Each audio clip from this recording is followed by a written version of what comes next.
দাদা ভিডিওটা এই শেষ বিস্কুট পর্যন্ত কত দেখেন করে? কি হয়। এইটা 5 টাকা।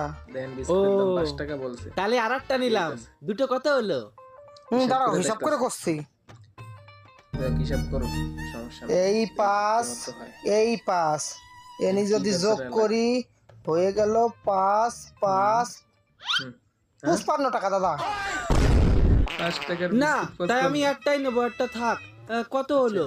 ও একটা আচ্ছা নিলাম। দাঁড়াও হিসাব করে নি। হিসাব করে আবার দেখতাছি। -5 Last তাইলে পর্যন্ত হয়ে গেল দেখুন। 5 এ 0 আবার হিসাব হইতাছে। 50। 50 না, আমার বেজার লাগতেছে, আমি মালটাল নেবো না, বাদ দাও, আমি কিছু নেবো না। আচ্ছা ও ঠিক আছে। কিছু নিবা না, দাঁড়াও তাই হিসাব করে নি। তাও হিসাব আছে। কি গোলমাল হিসাব -5 করে দেখেন। তালি এনি হয়ে গেল আবার সব মিলিয়ে 45। ছাড়বই না।